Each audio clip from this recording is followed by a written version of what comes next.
Hello, welcome back to my YouTube channel. My name is Nadia. I'm a Vedic Astrologer and Psychic Medium. So today we are going to talk about the new moon, which happening on 14th or 15th of October, depending on your location, which coincide to be an annular solar eclipse. All right. As usual, I will divide my explanation into several parts, and the timestamp will be in description box. So this particular solar eclipse can be considered as an eclipse and at the same time is not an eclipse, all right? What I'm trying to say here is that if you can see the new moon, it's happening in the sign of Virgo, okay?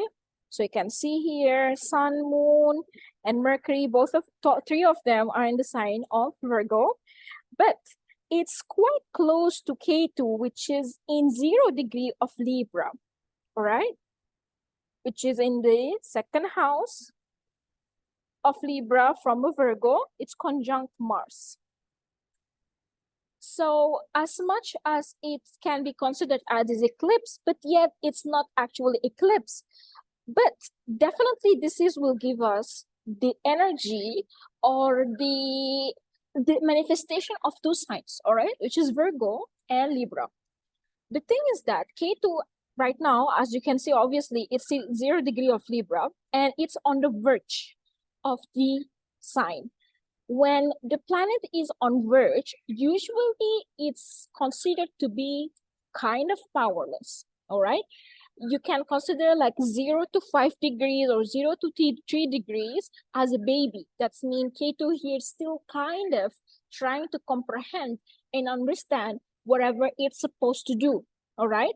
And since it's quite in conjunction, because it's still less than 10 degree with Mars, you can see Ketu and Mars here together, means the Ketu energy will be fully or strongly emerged with Martian energy, and vice versa, Martian energy strongly emerged with Ketu.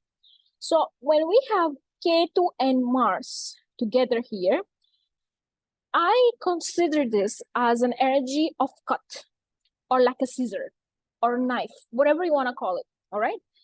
It will cut whatever it's there, either in a good way or in the bad way. It depends on the whole situation, depend on your storyline, all right? Observe yourself, what exactly happened around March, April, May-ish of this year, all right?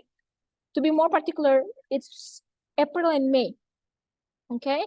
What exactly happened? What was the theme? How was your life going on during that time?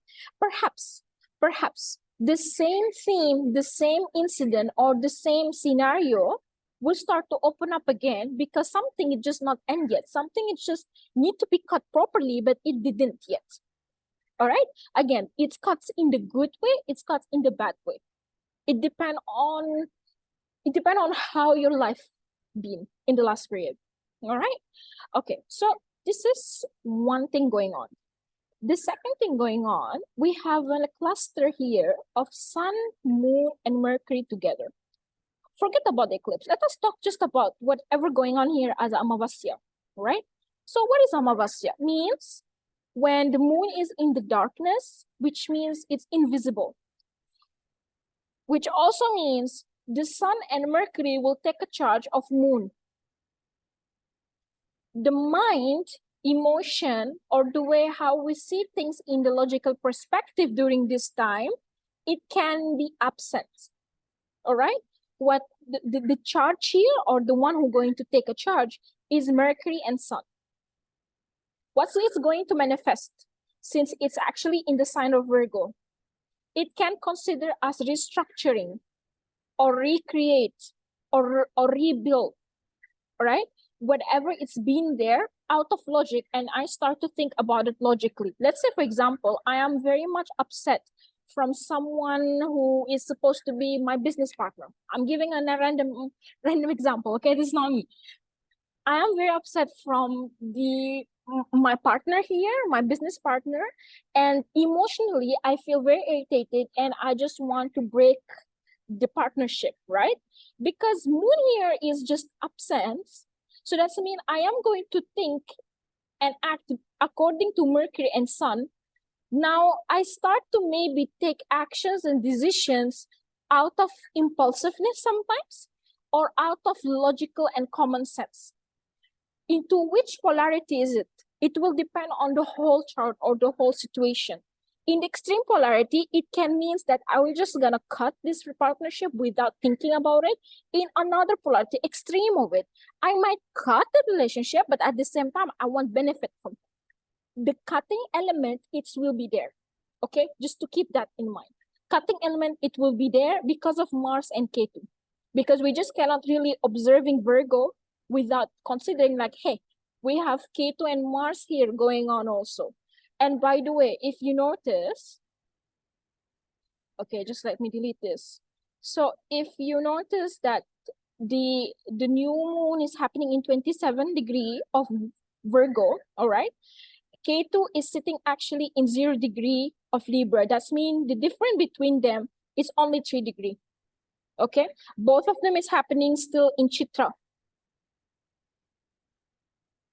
Both of them are, sorry, sitting in the nakshatra of Chitra. All right. So what is Chitra present? Chitra is the nakshatra that has to do also with light. All right. I am seeing things from different perspective.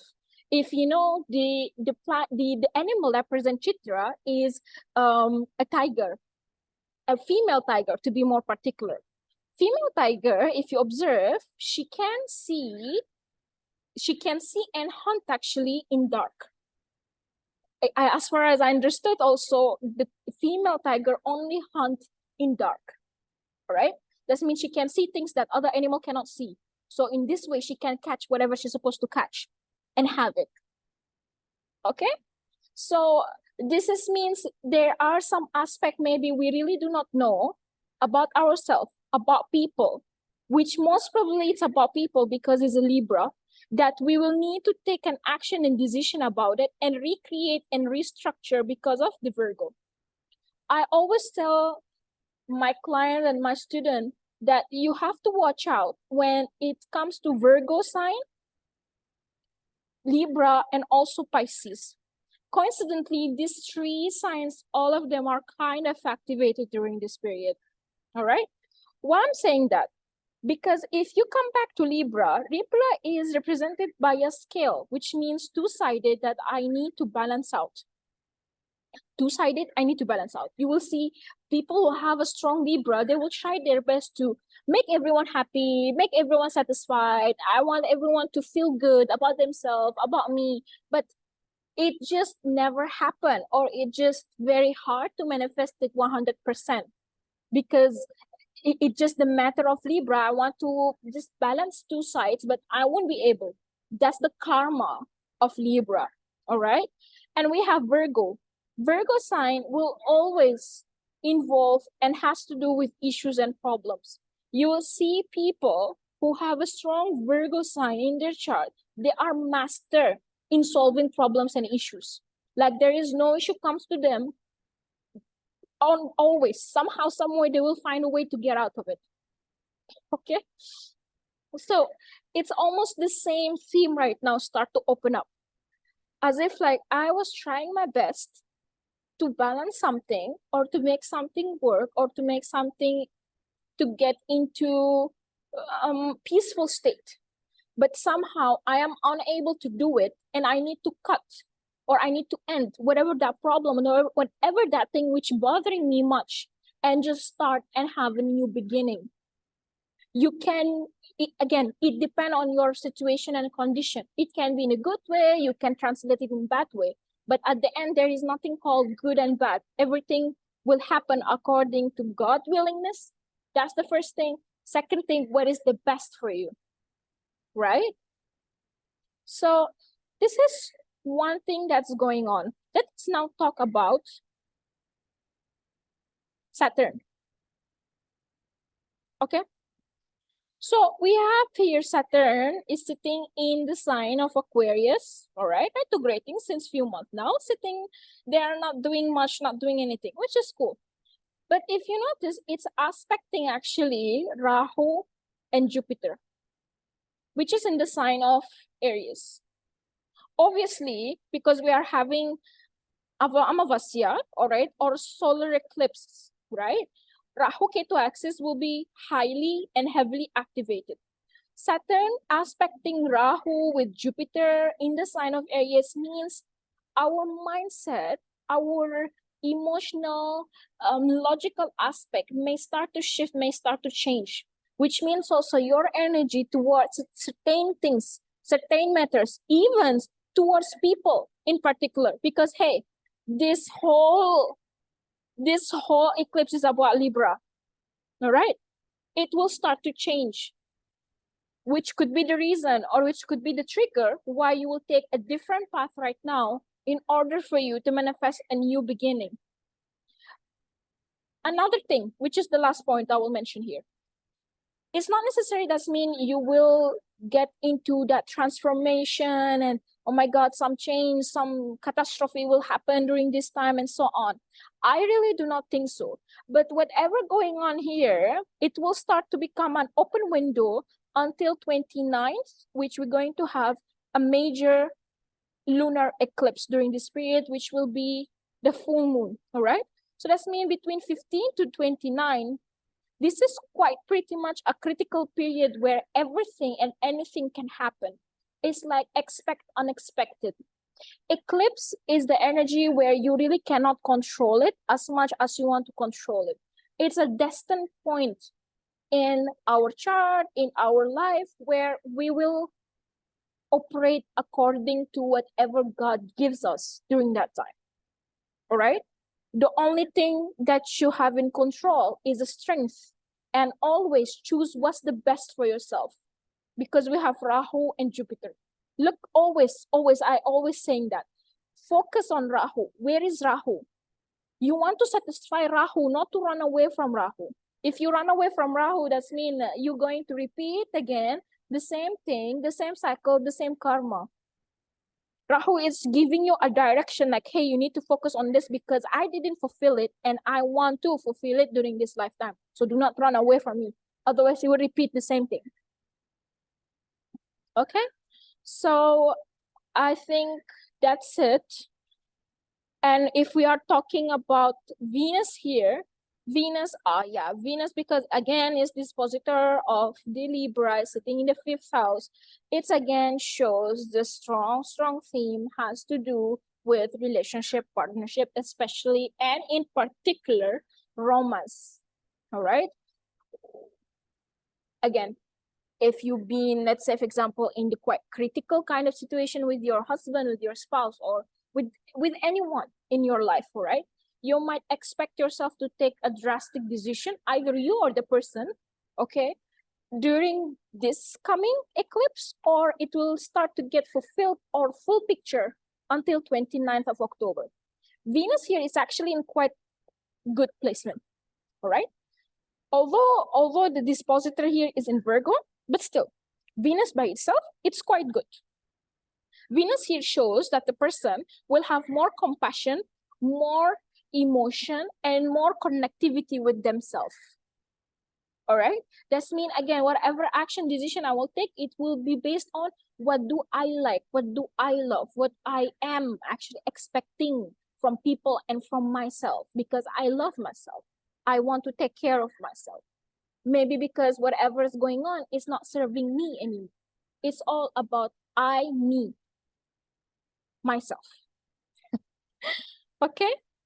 And yeah, I mean, that's it. Even in Navamsha, we can see the ascendant here is fall as the 7th house of Libra. So this is definitely has to do with relationship and partnership. So if you're expecting your ex to come back, so maybe he or she will come back during this time. If you're expecting yourself to progress in the relationship, then maybe it will progress during this time, okay? If maybe something meant to break and you keep holding on it a lot, then you might expect things may go through that path if it's the best for you. All right? So that's it for today. I hope you enjoyed. And please keep in mind that the most, let me put it in this way. The signs that will be affected the most is Aries, Libra, Virgo, and Pisces. All right. If you actually going through any Mahadasha, Antardasha, Priantardasha of a planet sitting in these 4 signs, then I believe you will sense something, even if it's like for 20%.